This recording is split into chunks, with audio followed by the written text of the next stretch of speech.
Welcome back to another episode of the Breakneck Podcast.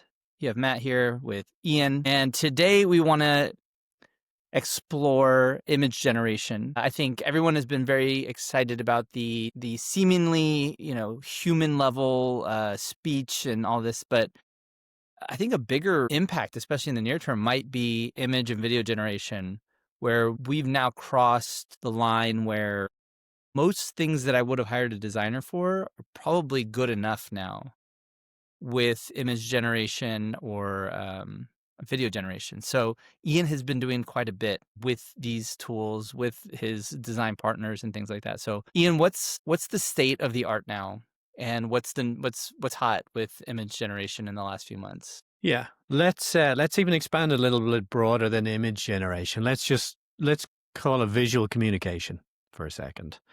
And you know that I get very excited about it, so I'm really I'm honored and I'm excited, Matt, to be able to come to the Breakneck Podcast and talk about this topic and throw So out when you some suggested this topic, I was like, I don't know anything about this. So I'm glad there's two of us. One person who, because I'm not like a visual person. I like text. I like speech. I like Oh, numbers. but you are, Matt. Oh, but you Okay, well, are. Well, let's kind of start. Let's start there a little bit, right? So, the written word. We like to go back in history every now and then. The written word. I don't know when it was created, Matt. You probably do, a long time ago. But our brains aren't actually wired optimally for the written word. We tend to forget that, right? So our visual processing is phenomenal. And so it takes a lot less mental capacity and energy to absorb information from anything of a visual nature. So if you want to be efficient in terms of communication, which we tend to want to be in the business context, actual visuals are much more efficient. They are much more emotive. They're much more memorable than the written language. And as I said, our brains are kind of wired to absorb information that way. So super, super powerful method of communication, much more powerful than the written word. If you think about the entertainment world, like, I don't know about you, man. I was talking to people the other day about this. I just don't really read books anymore. I have a big stack of books on my table, probably 10 books sitting there, 3 of which I've read, and another 2 I'll read in the next 12 months. So that to me is kind of illustrative of a change that we've seen, a transition in the entertainment industry away from the written word towards visuals, video, images. We see it. We tend to forget, like, do you remember, maybe we talked about this before, Vine, way back when it was kind of the first short form video. And look at all this visual content now that we create and consume. yeah, people are saying that there's going to be a whole generation of people because of the quantity of visual media, mostly short form video these days, are just not going to be able to read. I mean, if attention you're a span business is owner, nothing you're else. going to have 20% of people who are going to lose the capacity for written language. And in some senses, that is more human, right? Because we've been doing that for a lot longer, absorbing this information visually. But so why hasn't the business world transitioned just like the entertainment world into a visual? Like, look at Canva is a great example, right? Kind of a leading edge of, that's a business. They're enormous now, right? Are they public? I'm not sure, but they're They're worth so enormous. much now. It's like 20 billion now. And if you think about it, a year ago, if I asked you, are Canva good? You were like, yeah, they're really cool, but they've done something very rudimentary, which Oh, is excuse me. kind of, 42 billion for there you Canva. go, right? All right. So it's a pretty big industry, but the cost is just so high to generate visuals, right? We also don't have visual fluency within businesses. Like, we're not particularly good at, we're not practiced in the art of creating vehicles of a visual nature to convey information. I think that's what I'm trying to say, is that I made many slide decks, and I made it a concerted effort about 6 years ago to get better at slide decks. I was like, I need to be someone who enjoys doing slide decks. I'm going to do it until I love it. But yeah, my first impulse is always to just type something up and send an email instead of trying to communicate visually. Well, the challenge with that is we miss elements of the message. It's much harder to convey. It's much harder to connect emotionally with people, which is really what drives everything. It drives business. It drives sales, right? It is hard to convey a sense of feel, I suppose, and it's also really inefficient in words to convey information. We just think like graphs versus a written word describing something. So Maybe I'll give you a couple of examples just to get the creative juices flowing. So I was talking to a family member of yours actually about this the other day, and you'll have to like go and look at the comments in our LinkedIn post to work out who that is. A little worried which family member was typing. It could get pretty bad. Some of my family Yeah. members. No, no, Culture. we bonded, 2 engineers chatting, and we were talking about the complexity of building products and then conveying to a user how to use those products, right? And I was given this example that I spent a whole summer when I lived in Australia writing a user manual for an automatic gate opener, which is quite a complex product, but I had to write this user manual. Imagine a world, which this is possible today, code or OpenAI's Codex reads my software, and you might think, oh, it writes a manual. No, no, no, no. What if it could create a set of video content as to how to use the product? With Sora 2, which just came out, and by the way, if people are interested in playing with that, I have some invite codes for it, but Yes, yes. So we'll get you let's pause the podcast and send them over, we'll please. get you those. But imagine that, right? You have whole teams of people trying to understand how a product works and then ultimately conveying it to a user in a way that they can actually use that product. One example, Zoom at the end of the day sending you a video summary of the meetings that you missed. Why do we have to read all these transcripts? I don't care about that. Give me a quick 30-second highlight of the videos that I want. And then the one that we've been spending a lot of time is in the e-commerce world, right? You have these businesses that have to convey their product visually for it to be purchased. They are e-commerce businesses are you think they're digital businesses, but they're not really. They're physically they're connected to the physical world because they need these items, right? Many of these businesses sell to distributors and wholesalers, so they need some manifestation, some visualization of a product in order to convey, hey, would you like to sell 10,000 pairs of these green shorts or 4,000 of these mugs? They actually need the product to do that. And so it drives somewhere, it's about 10% of the cost of running these businesses, getting physical samples of these garments, getting to the right place, taking the photos of them, and you take multiple different types of photos, from a very sort of product spec type photo to a lifestyle type of version to it. So there's huge opportunity for these businesses to drive enormous costs down, especially if you're in a world where tariffs are a thing, which you are if you're talking about physical goods in the US and many other continents. So there's huge opportunities in front of us to harness these AI-driven ways of creating visuals. I've never thought about it before, but product placement in all visual media could be an enormous market. I remember, I used to work with this company in Thailand, and we were working on a project to detect ad placements in their video. And so essentially, they would record a football match or something like that, and then Coca-Cola would show up for this many seconds with this much prominence and this many screenshots, and they would record that and send it to Coca-Cola and say, here's the value, here's how many streams were watched on mobile, here's the people who watch. And so they were able to take that physical item in real life and turn it into a digital asset. And now I think you could go the other way. But man, so I'm sure someone at Sora is paid a gigantic amount of money to think about how to insert Coca-Cola as if someone says a soda, it's Coca-Cola with the brand, and then make sure that the image that it's associated with is brand safe and so on. But I think there's already like a huge awareness to this. But yeah, this AI totally just upends that whole industry. Yeah. So another example might be in the project management world is a meeting and you have a conversation about a process flow and everybody writes down, or the Zoom captures the notes. There should be a mermaid flowchart diagram created directly from that. So another example of like, that's a really efficient way to convey a process for us. And I don't think we've even scratched the surface of that from a business efficiency perspective. And then you and I talk a lot about sort of re-architecting businesses, factoring businesses in a world where you can be a little bit more focused on outcomes rather than workflows. I think what we're going to see here is, and we've also talked about unemployment and other factors, I think what we're going to see is a shift towards people with that visual fluency, right? The roadblock has been cost. Now that you've opened us up into what we call it, visual communication, and you talked about the origins of language and all and so on. One of the things when you look at the science of memory, the what is it, notaria or something like that, like these memory arts that people have. A lot of times, back in the medieval when they didn't have even books necessarily that they were printed, right? Like it was you had to have like a lot in your head, and so the great scholars of the time usually were great because they had incredible memories, right? Because they could carry a library around. There's maybe only one book they would read at once. They had to memorize it.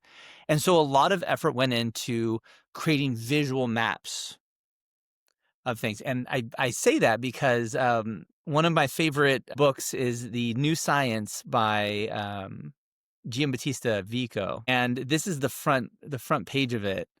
Uh, it's a representation of the whole structure of the book, and as you go through it, like it maps this out, but this is given to the user in order for them to create a mental model of how all of the concepts introduced in the book actually fit together. Yeah, well, so a lot of the stuff we do in business is about conveying, is encoding some information somehow, maybe through voice, and then the receiver decodes it, right? And we hope that they remember it and they act on it and they do something with it. And really what we're talking about here more broadly is kind of a multi-channel, multimedia approach where we've already got pretty good audio, right, from an AI Mhm. perspective.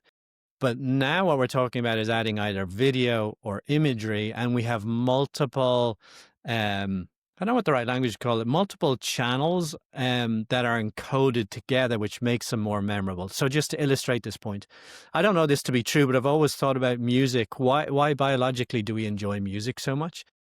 Because I think it's a way of encoding really important information in a way that we remember it really well, right? And when you have multiple factors that are encoded together at the same time, they're more memorable.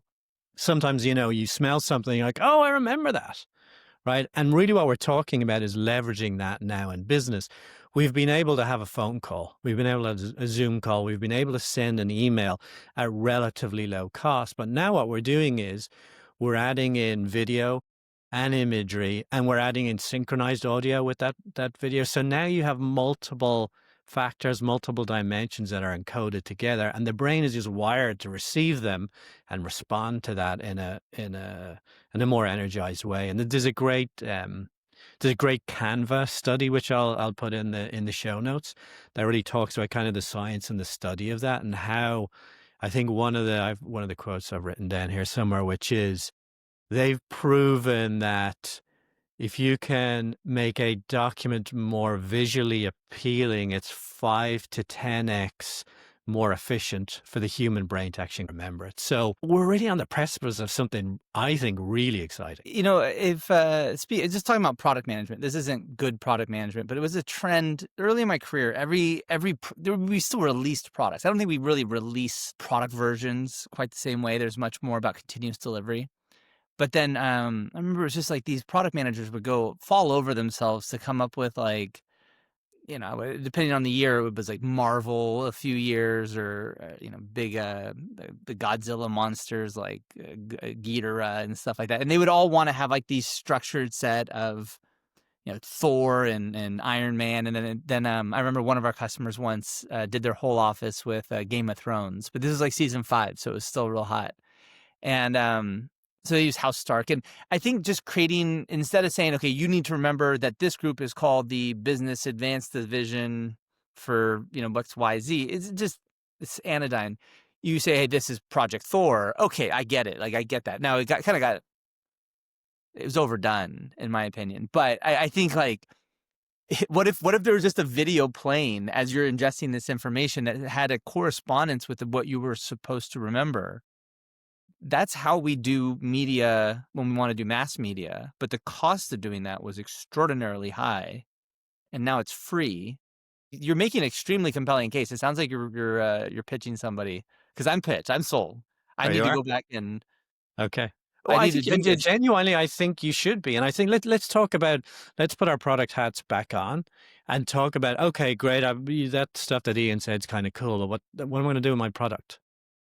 And I think This is where it fits back into this same scaffolding that we've had before, and I'm going to mix metaphors here a little bit.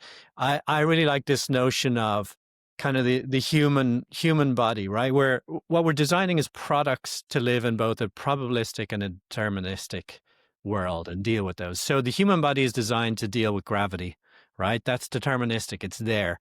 So we have bones that are solid. They have a little bit of flexibility, but not a lot, right? And then we have, I think we talked about in a prior episode, the things we do in any day, we don't really know what it's going to be. But for example, picking up an egg, right? It's a very delicate activity. And so we have flesh that is a little bit more flexible. And so when I think about building products today, I think about kind of the deterministic part, old school software. And I think the more flexible part, which is AI. And so when we talk about kind of bringing the magic of AI generated visuals, the question is where and when in the kind of probabilistic part of that product to add them in. Be going completely off the radar here, Okay. so off the reservation. This is a book by Giordano Bruno called De Umbris Idearum, which was a book about using images to perform kind of like, create resonant ideas. He would probably say he was doing magic as well, but it's the idea of like having a memory palace that you walk around, or in this case, the wheels are these memory wheels where you associate certain ideas with images and locations on a wheel, and then you have it's proven to be much more effective at retaining memory. I'm again going way too far, but if I have a chance to bring up Bruno, I'm going to do it. Because I think like everybody thinks of images as decoration, and what I want to really hone in on it from what you're saying is that no, it should be structurally what you're basing on, and instead of it being words with some decorative images, how do we use images as like a central mode of organizing instruction information, which is very much this kind of Renaissance idea of how do we kind of create a cosmology of how things fit together through these kind of associated images and wheels, and or memory palaces is a good one. Like you walk, and that's how people remember like lots and lots of cards, for instance. Like go on a walk, and Ace of Spades is a so a shovel, and the Ace of Hearts is an apple, and you tell this story as you go on, and we're really competent at remembering long stories like that. So you can remember 400 or 500 cards or 600 digits of pi, which otherwise would be completely impossible. And I think what you're saying is that you can get a 5x impact by having something well designed. And now we have these tools that could basically do it for you with no effort. Yeah. Yeah, we've been distracted by digital art, AI art for a little while, Ghibli style, picture of me, whatever. That's not really the point. If you go to the other end of the spectrum for a second, from, really creative art to engineering drawings, been around for a long time. They're a much more efficient way to convey the requirements to build a product, a component, rather than describing to somebody, hey, stick this on the lathe and turn it at this speed and do this and do that and do the other. So if we think of it more as coming from that direction, really efficient vehicle to convey this information. Now, you did kind of allude to the tools that are now available to us. I think that was your first question. What's kind of the state of the art in terms of What's the state of the the art? tools that, so You mentioned Sora 2, which again, you yeah, need to give me a code. And yeah. maybe users, viewers write to us. There'll still be some by the time this episode's released. So. Yeah. So there will be. I'll hang on to a couple of them. So if you're interested, ping us. We'll get you a code for Sora 2. What is Sora 2, first of all, just in case you're not embedded in it? Sora 2 is the latest video diffusion model from OpenAI, and it has the capability to generate short form videos from a prompt, including you in them, and or other people who may or may not be trademarked. Um, but it is really, really powerful. Well, But it they has had some. the first week they were letting anybody do anything. It was like Sam Altman fighting with Mickey Mouse. They learned from Elon is that if you really want a good adoption of your tool in the first week, don't have any of the safety stuff. Say, "Oops, we messed up," and then turn it on when the Yeah. lawyers call. But it has a couple of things that are interesting. Some constraints first. It takes some generation time, so it's not real time, obviously. Mhm, mhm. It's constrained in length. But here's the things that it is really good at. It does a pretty good approximation of your voice, of my voice in this case. It does a very good approximation of your likeness, of your appearance. And so, if I go back to that example of the Zoom end of day video summary, and Matt says, "Hey, can you give me a summary of Ian's videos?" Or even a summary of Ian's day, right? That he wants to convey to his boss. 30-second, probably 15-second summary would be possible, right? You just take the Ian's notes and you create a video, and Matt, maybe Matt does a round robin of all his employees at the end of the day to see what they've been up to, and it's them giving that We've 15 been to working on this, so we've been getting a lot more requests.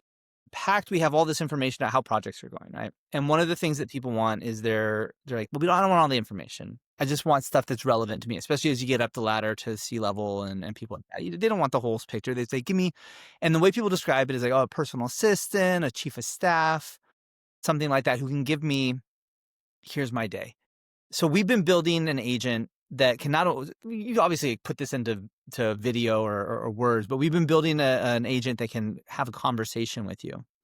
And a few things that I noticed is that I want the agent to have a name, and I want there to be different agents because that helps me remember, oh, if that woman is talking to me, that's what that means. And if it's the male voice, or you can have different voices. And so having this distinction in voices helps me compartmentalize and orient myself when the agent's speaking to me. So I know, like, like, for instance, one of the things you don't want to have an HR like level discussion uh, that could potentially be with an agent who would share stuff with other people. So, for instance, you could have an agent that's your high security agent. You could have your agent that's your HR agent, and just the voice differentiates. But this is going back to what you're saying. Man, it would be a lot better if I could see it as well. I could hear the voice, I could see it, because that's leveraging my existing, like, all of the stuff that we have in our brain. Like, how many celebrities could you differentiate just by like a single image of them? Like 1,000? I don't know. For me, it's like, it's yeah, a at least. huge number, Yeah. right? How many football players could like a teen boy tell the difference between, and they all look alike, right? And so you have like this incredible machinery built in. And then you also have a business problem, which is I need to keep distinction. And in certain cases, it's not just to help me, but potentially, really about security and privacy and, not, letting an HR situation get to the wrong people. And I think agents are going to have to use that. But I'm just immediately responding because it's already a place where the image that we're showing, it will immediately allow us to recreate, oh, I'm in the HR office. We're going to whisper here because this is a secret topic. And that's a big problem for AI, is that it's, you need to make sure people are oriented so they don't accidentally, because you're introducing some new process, use it incorrectly and cause a huge business problem that will, cause a problem Yeah. down the line. Yeah. And the good news is the infrastructure for you is probably there. You're already probably generating some type of summary. So really, it's really easy to start. Well, one caveat: they haven't opened up the API for Sora 2, but Well, we had Joe on the other week, and I'm already using that yeah, Gemini API where he was one of the release yeah, for the partners, audio, yeah, yeah, and it's fantastic. yeah. It's So that's fantastic. kind of It's going to be game changing. the state of the art of video. I mean, there's some other stuff out there, but video Well, lag. and the other thing is, like, if you can take someone's image and their voice, one of the things that we're going to be doing a lot of now is replacing direct synchronous video with, I mean, we already have Slack, but everyone hates Slack, right? And as one of the things that we've seen work is that when you have this chief of staff, it's, one of the things you're going to do is, this person said this, right? But again, maybe you're on your way to work, you're talking with your agent on the phone. It would help you if it was in the voice of the person you already know. Oh, that's Ian's. You have this, wonderful Irish accent. Oh, that's Ian. And then I would I'm talking about the podcast, right? And so I think AI, all of this stuff, I've been thinking about it in terms of decoration. Oh, that's pretty. I think I started this podcast episode being like, who cares? But now I see it as these are going to solve some real problems for me right now, which is helping people orient themselves in the world, which also, like you said, helps them ingest more information, remember more. And it's also the missing piece in the puzzle, I think, of a multimodal approach to conveying information. So depending where I'm at, I want different, I might want something written. I'm sitting on the bus and I don't have any headphones, right? I'm at my desk, the front door of my office is closed. I want to watch video. I'll turn the audio up. Oh, hang on a second. I got to leave and walk out to my car, put on my headphones, switch the update to audio. So it's kind of the missing piece of the puzzle for me here is getting video working. And I think just our velocity and our productivity is going to be impacted in a very positive way when Yeah. we get there. And all, we talked about trust and building trust. You have so many of those things that are hardwired, right? Like maybe you should trust something, but you have a hardwired trust. That's why celebrity endorsements are so good. Like, oh, Charles Barkley's drinking that soda. I don't know why that would make me logically more likely, but I know who Charles Barkley is, and I Yeah. trust that soda more. It just works. Yeah. Um, and I Let's get wonder if companies should be building their own video personalities just to create like in the same way you build a brand, right? Like you build a brand. I see the Amazon logo. I say, oh, I'm going to get a good price there. I'm not worried if it's 10% more, 5% more. I'm going to go buy it. I don't want to shop around. Well, the little Amazon logo there is keying me, but like how much better it would be if I had a trusted partner who engaged all that human level engagement circuitry that's in my And it's brain. interesting you say that because a brand, a logo is a static visual, small visual representation that connotes something to us, hopefully trust, it depends on the brand. And then the other extreme, we have real human people that we pay to associate themselves with our brand, much more dynamic and much more interesting. But what you're talking about is kind of an avatar for a business that talks and moves and whatever else. It's totally natural. It's just kind of in the middle for me, in between kind of the static brand logo and the associated influencer. We should talk a little bit about the state of the nation of image generation as well. It is much more developed than the video, but it has some interesting challenges to it as well, in the sense that you've got to, depending on your use case, there may not be a solution. So again, we're drawn to the digital art stuff, like, oh my God, that's gorgeous, that's amazing. But sort of functional imagery, there's a range of different kind of things that are important when you're talking about functional imagery. One example is dimensional accuracy is a little bit of a challenge. So that looks good, but actually the mug's a little bit taller than it is in the real world. And And if that I feels like something that they're gonna be able to solve extremely well, and it just hasn't been done. Those are the type of things where they're working on, like, making sure you have the right number of fingers and stuff. It always takes a little while, but they have training methods which I've seen be pretty effective now. You only always see 5 fingers, and Yeah, and so I think there's visual different dimensions. technologies, editing images, take Matt out of the photo and put Ian into the photo, change Matt's shirt to a blue, but keep it the same size. So you're already in the last 180 days, I've seen advancement and proliferation of different models that can do different stuff. Dimensional accuracy is still one that I think is going to be fairly challenging. And in functional imagery, particularly around e-commerce, color accuracy is really important. So they do a lot of work on doing kind of color correction. And it's actually quite a subjective art, which is, hey, what color is Matt's shirt exactly in It's that image? And Yeah, what it's is it exactly in the real a world? red and blue dress, black and blue Yeah, versus white and exactly gold. that. But it's really important in an e-commerce world, in any sort of physical good world where you care about the appearance, because you buy the thing and you're like, well, it's not the same color as what I thought it was going to be. Well, and then there's the aspect of, no hamburger ever looks like the hamburger you see on TV. Yeah. It shouldn't be real. I saw a video, like YouTube served me a video the other day, and it was about like old pictures of cattle. And I don't know if you've ever seen the old picture. They're basically like Cattle as square, in cows. Like cows, yeah, and they would Okay. be cows, and I was like, did cattle just have, like, different breeding back then, or what were they not good artists? And it turns out, no, it was just something that was like a bit of like the hamburger that you see on a McDonald's commercial. Yeah. If you opened up and took a picture of a McDonald's hamburger, it would look fine. It's just if you put it in that image, it would look horrible. And so there was a bit of that so always been going on, is this hyper realistic view of the world. So yeah, is it the right color? Maybe. But does Yeah. it look right? Does it look appealing? Does it look like what I expect a hamburger is supposed to look like? Is it one patty or two patties is what I'm getting out, but it should look like a picture of a hamburger. It shouldn't look like the actual hamburger. Yeah. This is another digital transition era, Mhm. because the real questions to be answered are the ones you were just talking about. When you sit down with a brand or a business and they say, "Oh, I can do all this stuff now. How are we going to do color correction?" Mhm. I'll give you a little example. I won't mention the brand, but it's a very famous denim brand, has spent an enormous amount of time getting the lighting in their stores correct but consistent. And they have 3 different light intensities, and they do that because they want you to feel a certain way when you see that denim product, but that needs to show up in the imagery that is either taken by a photographer or generated by AI. And the way you measure that and quantify it is different. So there's a bunch of operational questions that need to be answered, which is really what digital transformation is about. Hey, here's a new technology. It's called the internet.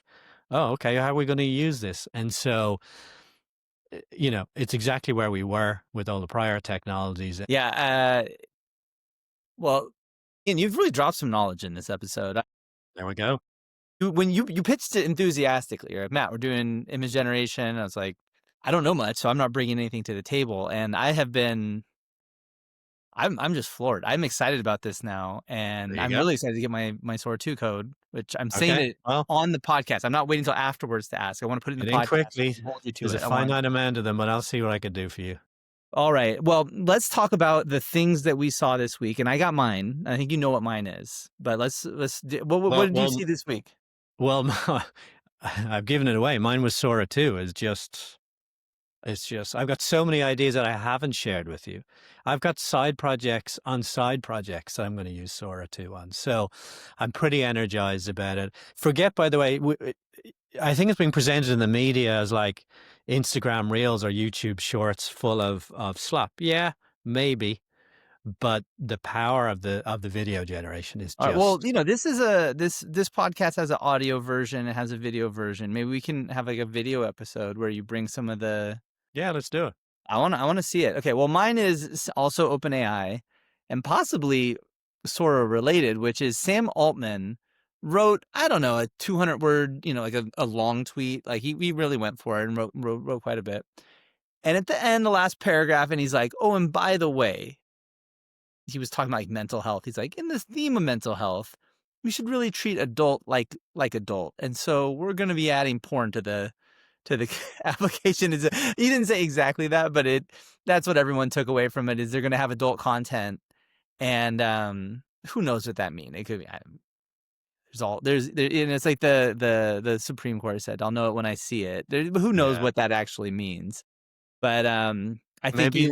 Elon has been building kind of the more risque stuff over at Grok, and I think Sam Altman wants everything. He wants ChatGPT to be the alpha and the omega, but I don't have a personal ChatGPT subscription anymore. I have a business one, and I'm like, I don't want please don't offer that.